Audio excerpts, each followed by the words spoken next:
Kami berdua akan menjelaskan pengertian tentang seni grafis. Seni grafis merupakan karya seni rupa dui mata yang dibuat menggunakan teknik cetak, sehingga memungkinkan melipat ganda karyanya. Seni grafis dinamakan seni mencetak. Grafis berasal dari bahasa Yunani grafen yang berarti melukis atau menggambar dalam bahasa Inggris. Graf atau grafis berarti dapat membuat tulisan-lukisan dengan cara ditoreh dan digores. Seni grafis terbagi menjadi 4 bagian berdasarkan teknik pembuatannya, yaitu 1. Cetak tinggi, 2. Cetak dalam, 3. Cetak datar, 4. Cetak saring.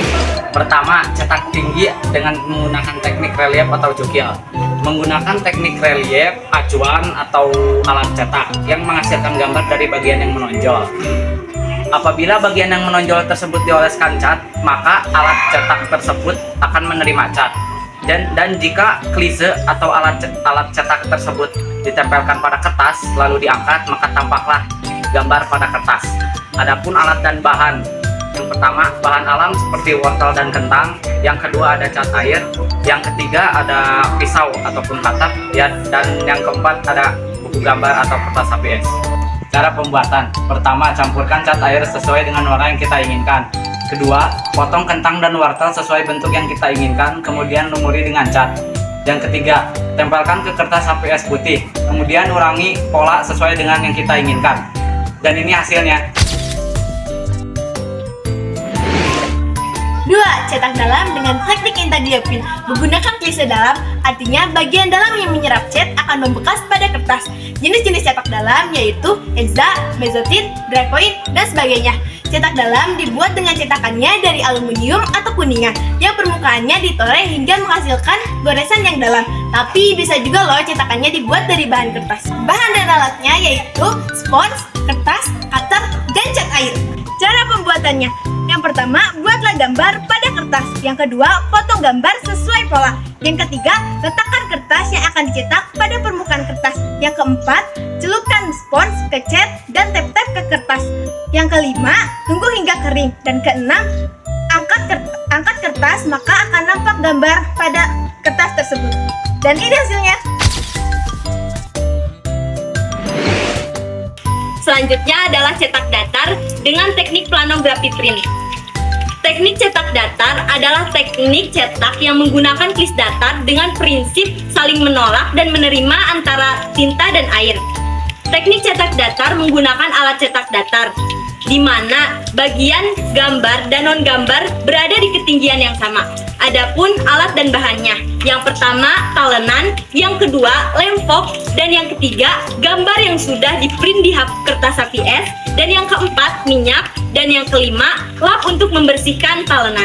Nah, adapun cara pembuatannya: yang pertama, bersihkan talenan dari debu. Yang kedua, oleskan lem ke talenan hingga merata keseluruhannya. Yang ketiga, keringkan talenan yang sudah dilem tersebut dengan cara dijemur hingga benar-benar mengering. Yang keempat, setelah talenan kering, oleskan kembali dengan lem sampai merata.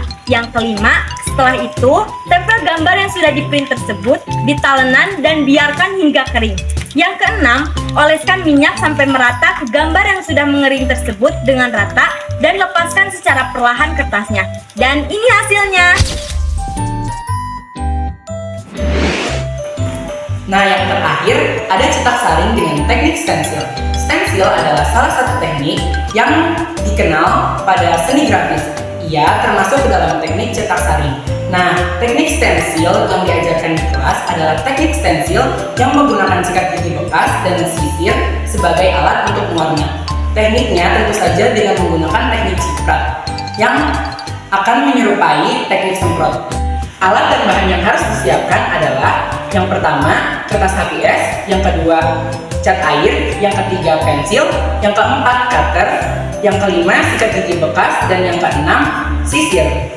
Cara pembuatannya: yang pertama, membuat pola atau gambar yang diinginkan. Yang kedua, setelah pola sudah selesai digambar, selanjutnya kita menggunting pola tersebut. Yang ketiga, setelah pola selesai digunting, selanjutnya kita ke tahap mewarna. Jangan lupa siapkan alat dan bahannya ya, seperti sikat gigi, sisir, dan cat air yang sebelumnya sudah dilarutkan dengan air secukupnya agar lebih mudah ketika dicipratkan nantinya. Yang keempat, jika alat dan bahannya sudah siap, kita lanjut ke tahap mewarnai dengan cara menggeserkan sikat gigi yang telah dicelupkan ke cat dengan sisir. Ulangi hal tadi hingga terbentuk cipratan-cipratan yang memenuhi pola yang kita sudah buat. Dan ini hasilnya.